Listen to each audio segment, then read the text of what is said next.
Yo, what's up guys? Alston0806 here. I want to go over some of this UE farming gear, guys, the farming build that is. First of all, you need at least 6 pieces preferably of the Unhallowed essence is what I mean by UE. But you need at least 5 pieces in a Ring of Royal Grandeur. You're going to want the 6 set bonus for sure, or like I said, the 6 set piece will be much more effective because you'll be able to use these rings. Alright, so first of all, the helm, you want multi-shot damage on it and crit chance. Obviously it's gonna roll dexterity, so crit chance and multi-shot will be best in slot. Also, a vitality roll instead of the multi-shot roll will do just fine. But this being probably about the best rolls you can get. Obviously they could be higher, but this is fine for now. On the shoulders, ideally you'd rather have, instead of the area damage I have here, you'd rather have resource cost reduction. But I'm not going to go into why I don't roll it.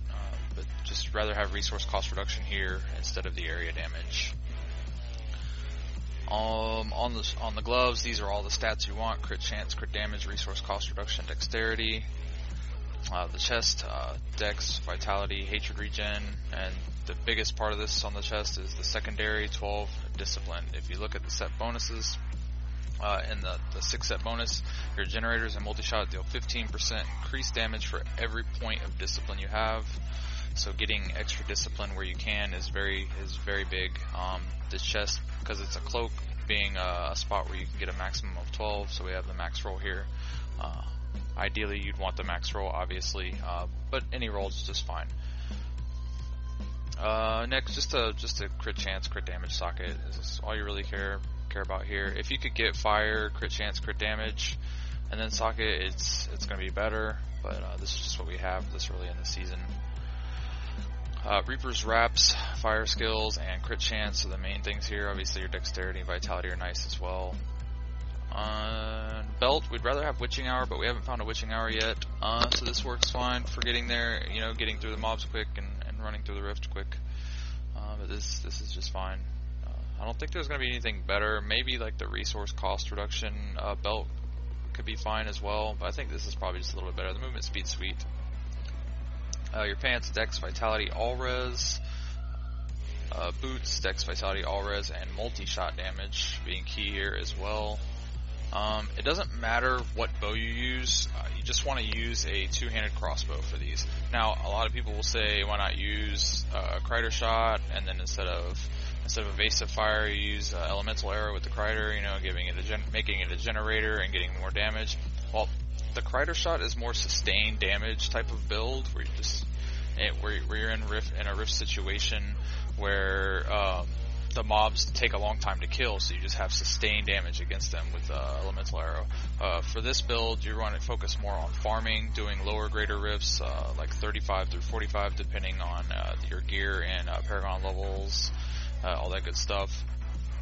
So you want to be able to burst the mobs really quick, and to burst the mobs really quick, having a two-handed crossbow that rolls well like this one, a percent damage roll, a high damage ancient roll, and discipline in the secondary, which is one of the biggest parts, is having that discipline. Again, the 6 set bonus works off how much discipline you have, so you want discipline wherever you can get it, which the 3 spots are your chest, weapon, and offhand.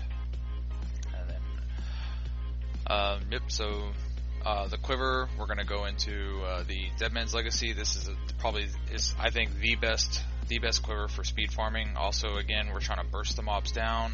So once you get them to 58%, your multi-shot's going to hit them twice. Multi-shot's doing extra damage because of your discipline levels. So hitting twice is really huge. With the right group comp, like say you have a monk in your group, your multi-shots, like with this gear here, my multi-shots hit for about 900 million or so, somewhere between 700 million, 900 million with all the monk buffs and everything that we get. Without the monk, we usually hit for about 600 million or something like that, so it's pretty good. It's pretty good damage, pretty good burst damage.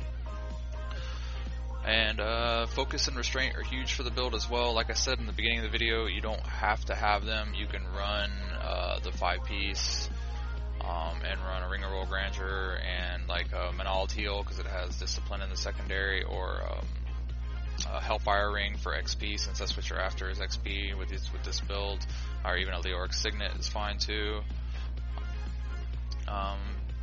But the focus restraint are going to offer you a lot more damage, and the group is gonna move a lot faster through the rifts. So really highly recommend using the focus restraint combo. Obviously with crit chance, crit damage socket also is pretty huge. And we're using Bane of the Trapped, Zays, and Bane of the Powerful. There's different options for this. You can do whatever you kind of feel is best, but I feel these 3 gems are probably the best for speed farming. Alright, so into the build. Evasive Fire, because it generates 7 hatred, being able to sustain your own hatred and not worry about globes as much is nice, especially once you get to the Guardian. Even though the Guardian goes down pretty quick, it's still nice to just have to fire like 2 shots or something and be at half hatred again and be able to fire more multi-shots. Mark for Death, Contagion is really nice right when you run up into a mob. Mark 1, mark the smallest one, or mark the first one, whatever, it doesn't matter, it's all going to die quick anyway. Let this start spreading. It gives the whole party a 20% damage buff, or it gives the monster a 20% damage debuff, so basically effectively giving your party a 20% damage buff. Now if you have a couple of supports in the group, this might not be your best option. This is better if you have more like 3 DPS, at least 3 DPS in the party. With 2 supports, you're giving them 20% damage, but it doesn't matter because they're not doing any damage anyway. And Preparation and Invigoration I think is mandatory for the build because you get it permanently increases your maximum discipline by 15, so therefore giving you a lot of extra damage. Vault Tumble just to kind of cut down on the discipline costs. With your second one, so you want to keep your discipline up. That way you have more damage and you can burst the mobs down faster. Multi-shot Arsenal, we are doing a fire build here, but focusing kind of on the rockets of multi-shot with ballistics here. So we are using this, but you can go other options. You can go physical or cold or anything. It should work just fine. You might have to change the spec up a little bit, but as far as the spec goes, we're using Arsenal. Companion, Wolf Call, again, this might not be the best option if you have a couple of supports, but usually with these speedruns you want 3 DPS and maybe 1 support, or even 4 DPS works just as well, depending on how high you're going.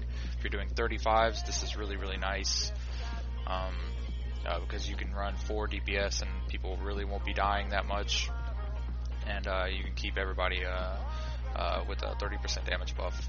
I like Night Stalker for this build. Again, so you don't have to rely on health globes falling everywhere. You don't have to keep trying to pick them up. A couple of shots, we're already generating 7. Now we're getting another +4. It's really nice.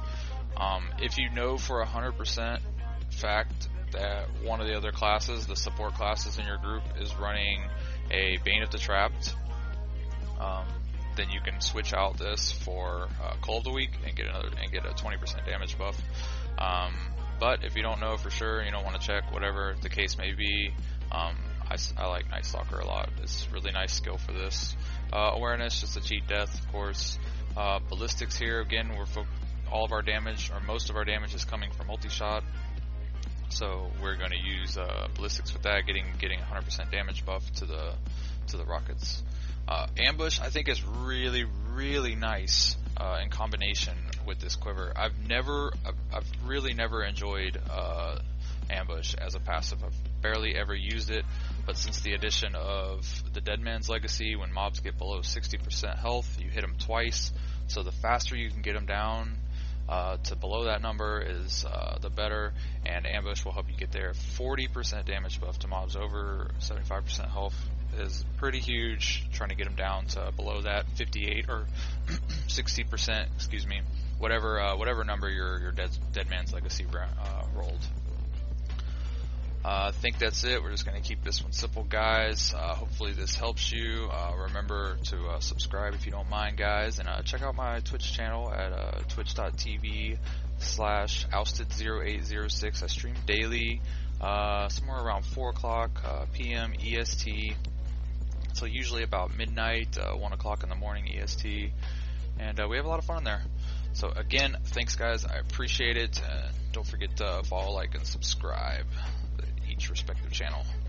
Love you guys. Good night.